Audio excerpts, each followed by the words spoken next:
Today is July 21st in the year 2004. I'm Karen Herman with the Archive of American Television, and it is my great pleasure to be interviewing Dr. Lloyd Morrisett here in New York City at the Sesame Workshop headquarters. Okay, I'd like to start right from the beginning and get some information about your early years, influences. What was your name at birth? Lloyd and Morrisett. The middle name is? No middle name. I have my father's initial, but no middle name. What was his name? His middle name was Newton, which he did not like, and therefore he did not pass that on. When were you born? 1929, November 2nd. Where? Oklahoma City, Oklahoma. Is that where you grew up? No, we lived there during the first 3 years of my life, and then we moved to New York from Oklahoma City in about 1933. What were your parents' names? My father, as I said, was Lloyd Newton Morrisett, which he did not use the Newton, so he was just Lloyd Morrisett. My mother was Jessie Ruth Morrisett. Did they work? Dad worked, yes. Dad was a principal in Classen High School in Oklahoma City at the time we moved, and my mother at that time did not work, and after that she did not work. Any siblings? No, I'm an only child. What were your hobbies growing up? Hobbies growing up, I suppose reading,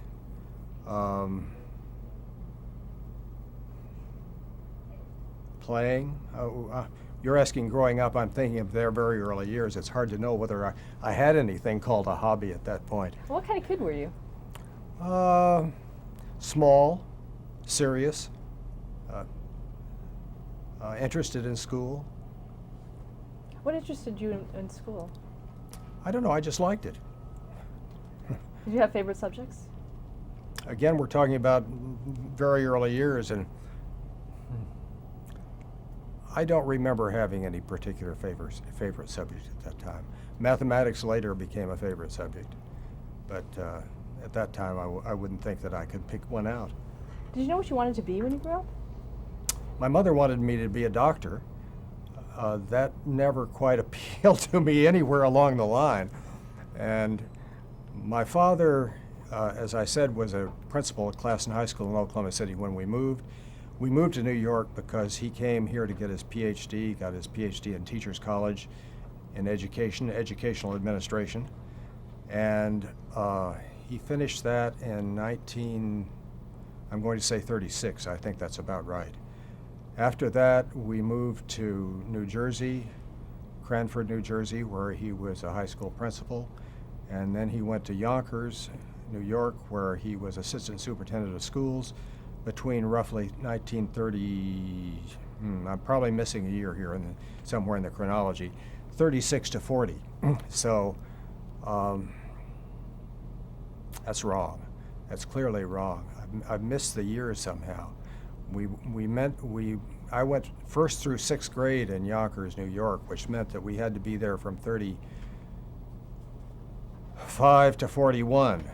And he must have finished his PhD during the time he was working also in Cranford, New Jersey. We were probably in the city only 2 years, I guess, before he got that first job. Then in 1941, he became a professor of education at UCLA. We moved out there, and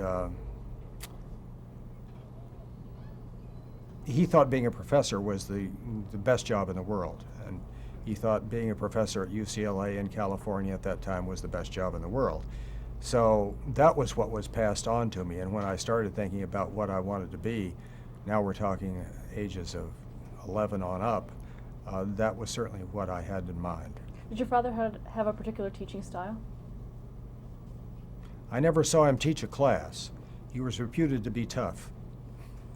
Did you inherit that from him? Perhaps a little. I'm not sure about that, because I don't have the direct comparison to make there. He was never tough at home, so that's a different matter. But with his graduate students, he was reputed to be tough in terms of his demand for correct English and organization of the work and research, those things, yes. Where did you go to high school? University High School in Los Angeles. And what did you want to pursue once you graduated? I graduated from University High School in 1947. I knew I wanted to go to college, and my father, even though he was a professor at UCLA, had always had the idea that small liberal arts colleges were the best places to go. So and at that time we didn't visit places. You looked at the college catalog and you picked out a place that you thought you might go and applied. But visiting places out of the state, that would be unheard of. I know no one who did that. So I finally picked Oberlin College, where I went to college. Why did you pick Oberlin? What appealed to you? At the time, I was comparing Oberlin with Swarthmore and Haverford, and I thought in my mind that Oberlin was, quote, more liberal, unquote. I don't think I knew what the word liberal meant at the time, so that was part of my imagination. What degree did you get? I got a BA in liberal arts. What were you going to do with that? Again, I was headed toward being a professor. I majored in philosophy, not because I thought I was going to be a philosopher, because although I enjoyed the philosophy major, I didn't think that was a thing that I wanted to teach. And in my last year or two, probably the last year in Oberlin, I became interested in psychology. And at that point decided I wanted to go to graduate school in psychology. What attracted you to psychology? It combined a scientific approach toward the study of human behavior, and I'd been interested in science before. When I entered college, I thought I wanted to be a chemist. And as I said, mathematics was one of my early interests also. It combined a scientific approach toward the study of human behavior and looking at human behavior, in which I was interested. At that time, what were the popular concepts regarding human behavior when you were studying it? That was 1951 when I graduated from college, and Clark Hull had been at Yale then for, in fact, I don't know whether he had just died or it was late in his career. He had been an extremely strong influence in psychology at that time.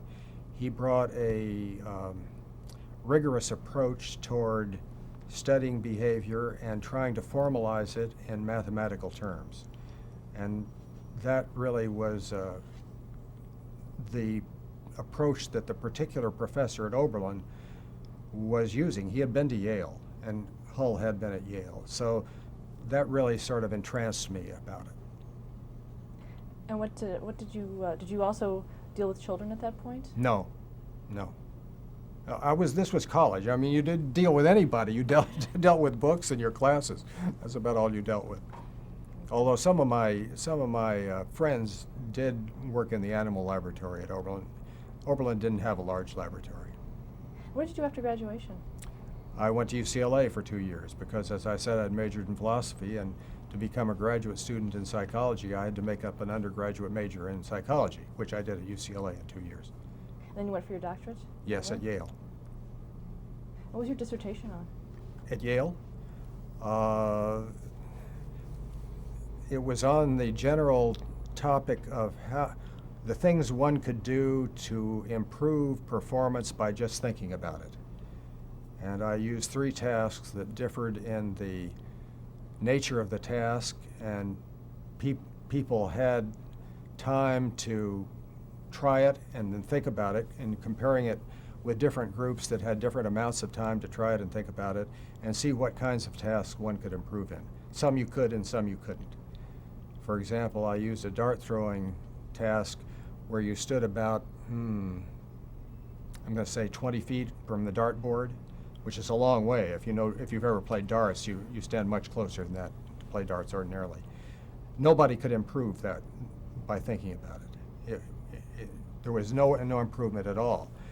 On another task, which was solving a problem and moving a stylus using 2-hand coordination, considerable improvement. So it depended upon the amount of different perceptual and motor content in the task and as to whether or not one could improve. As a matter of fact, that dissertation, it turned out, had some later influence in the realm of sports psychology, because in sports psychology it has been found that one can, by various mental techniques, either improve your performance or enhance it, just by thinking about it. When did you receive your doctorate? 1956. And what did you do? Well, again, I was on my way to being a professor, and as with anybody who has recently gotten a degree, finding that first job is an exciting time, also very anxiety-provoking. My first job was as a instructor at Berkeley in California in the School of Education, teaching psychology and statistics. How long did you remain there? 2 years. And where'd you go from there? Well, I didn't find teaching as satisfying as I thought I was going to. Remember, I'd been brought up to think that was the best life in the world. So what happened was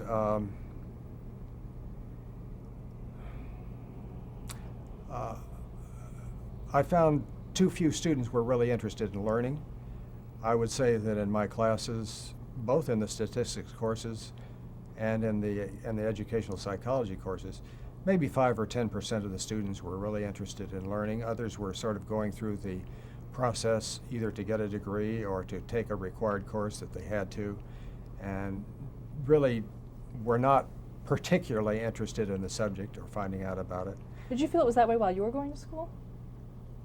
I went to a small liberal arts college, and your perspective from the vantage point of a student is different than your perspective from the vantage point of a teacher. I don't know what the teachers in college thought. From the standpoint of a student in college, some were just in the process of getting a degree, but a number of people certainly were very oriented toward graduate school. Now, if you're oriented toward graduate school and you know the subject that you want to go in, then you're serious. There are a number of pre-meds, for example. The pre-meds were very serious students. The students who were going ahead in graduate programs in mathematics or science were very serious students. So it varied, and that was quite different than my experience at Berkeley. Now, I'm sure that there were students like that at Berkeley, and I had some, but not enough. Did you want to continue teaching at that point? I didn't know. I didn't know whether the problem was the institution. The problem was, I really was very uncertain.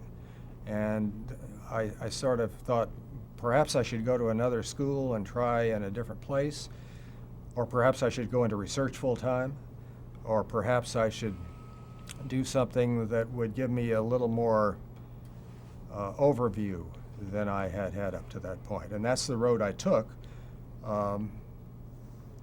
Looking back, it was a good choice, but it certainly wasn't the only choice, and I'm not sure. You know, when you're in the process of making such decisions, the things you say yes to open up roads that you can't see. The things that you say no to close off avenues that you've never explored. So if I'd gone to another institution, I would have found something different. I'll never know. There's no way of knowing that. So where did you go? I took a job with the Social Science Research Council in New York City. Social Science Research Council is a coordinating body in the social sciences, something like the National Research Council in the natural sciences. It tries to take an overview of what's going on in the various fields, develop committees, conferences, workshops designed to either facilitate the development of a new idea, or in some cases facilitate the combination of two fields into something new. And it was very interesting.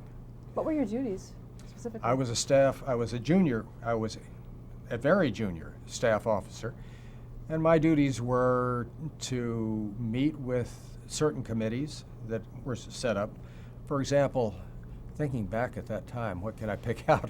There was probably a committee on, there might have been a committee on cognitive psychology. If there was, I was probably a staff member for that committee.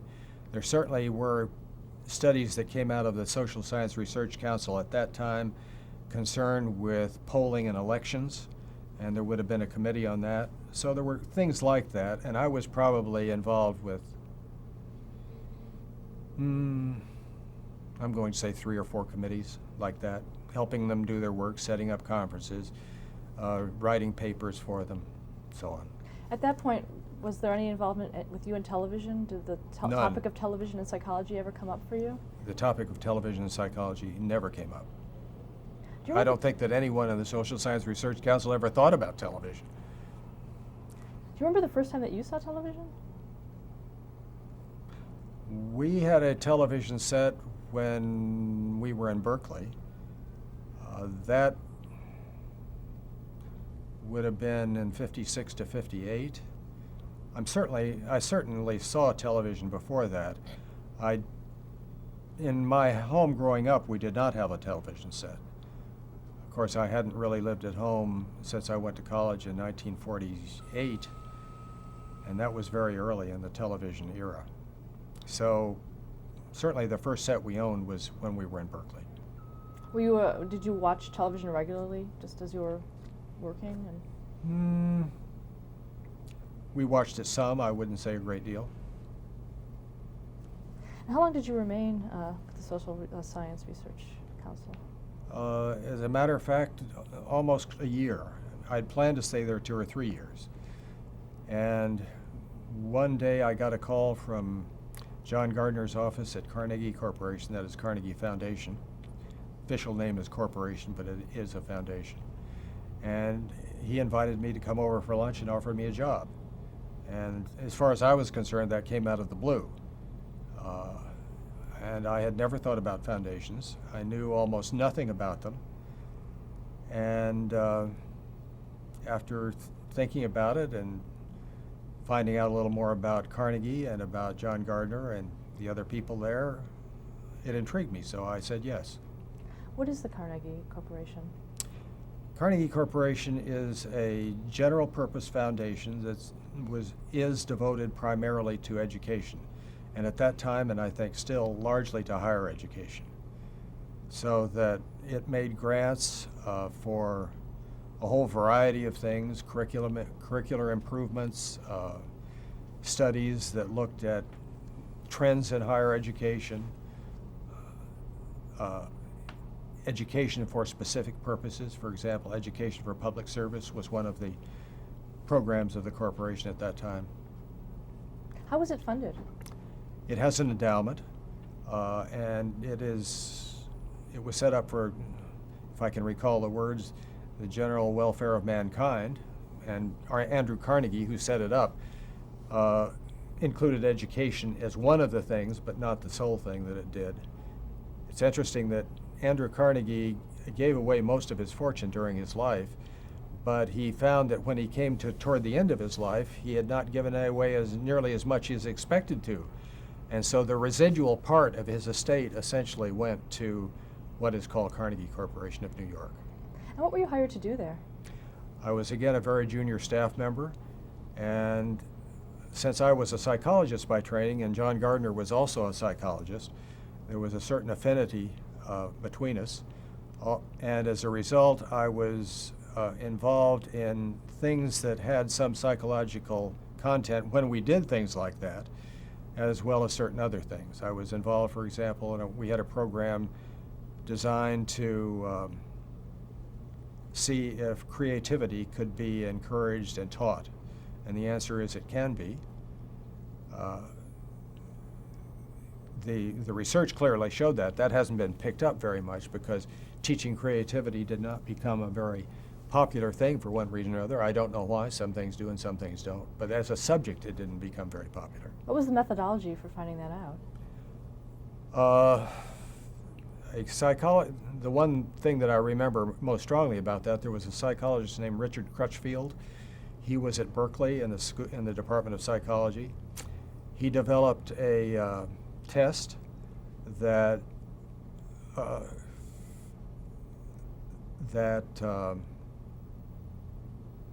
was able to separate people with differing degrees of creativity, and then using the test items to suggest what might be done to increase people's creativity, he was able to teach people to do better on the test, and indeed after teaching them that way, when they did better on the test, they became more creative. Now, what other projects did you work on there? I was there 5 years, and in that time, at the end, the last 2 years, I think probably the last 2 years, I was, did I say 5 years? Is that right? I have to think about that. I was there 10 years. The time changes. The last several years, I was vice president, and during that time, you might say I was the production manager in the office. That is, all the people, we had about 12 staff members, their programs, I worked with them on their individual programs. The particular things that they were bringing up for funding and recommending had to go through my office as sort of a quality control mechanism. So that was one thing. Before that, I had been involved, and even at that time, I was involved, among other things, in a set of programs we were working with designed to help reduce the gap that underprivileged or ethnically different children have when they attend school for the first time. Typically children who come from culturally deprived backgrounds, or perhaps ethnically different backgrounds, or perhaps poverty backgrounds, come to school 3 to 6 months behind their cohort who come from educationally advantaged homes. That deficit, 3 to 6 months, typically grows to about a year after 3 years. They fall further and further behind as they go through school. At the time I'm talking about, which would have been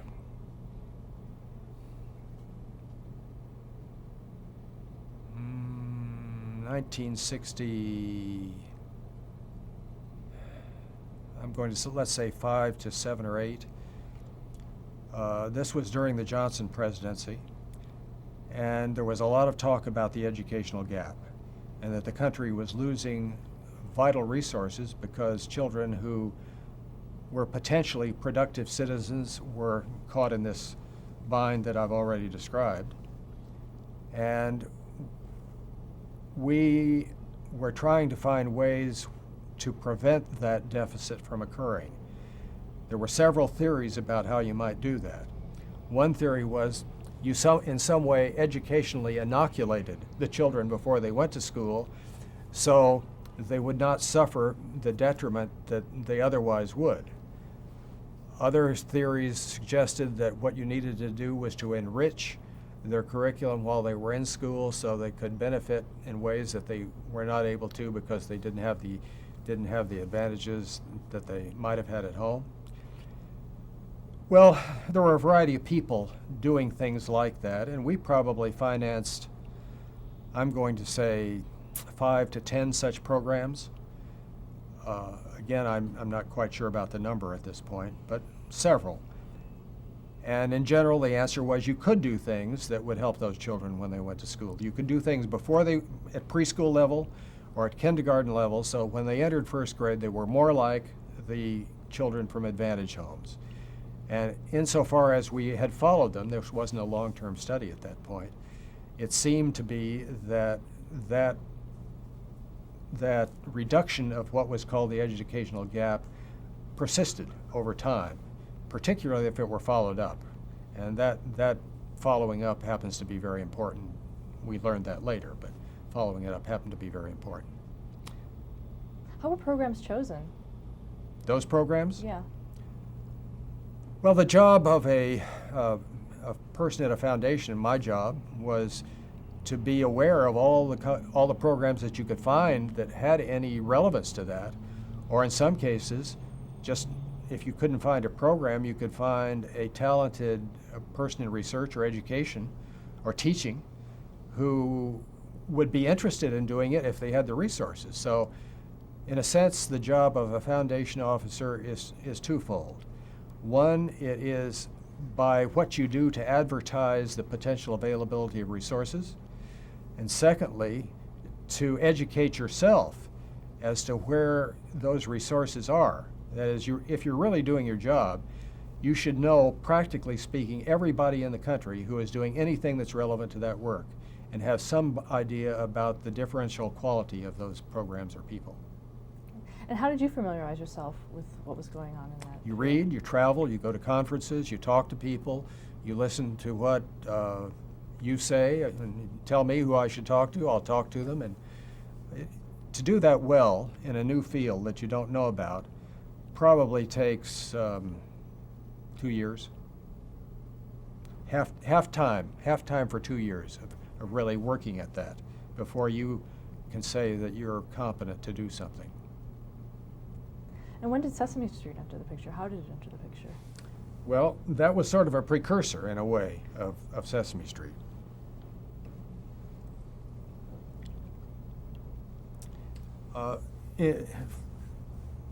From my perspective, again, looking back on it,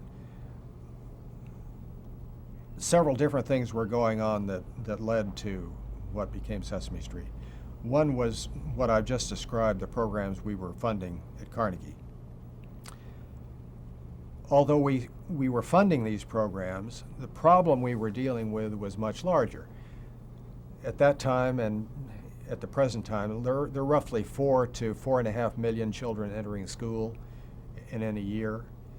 And our programs at Carnegie were reaching perhaps a few hundred, maybe a couple of thousand children. Of the 4 million children that are entering school each year, at a conservative estimate, 500,000 needed such help. So there's a huge gap between what we were doing and what we were trying to achieve. Now, if you really believe that is, if you really believe that the programs you're funding have potential value, and you find you're only doing a very small part of the job, it creates a problem in your mind. How are you going to overcome it? So that's part of the background. Let's actually stop there to change the tape. Okay, I give some.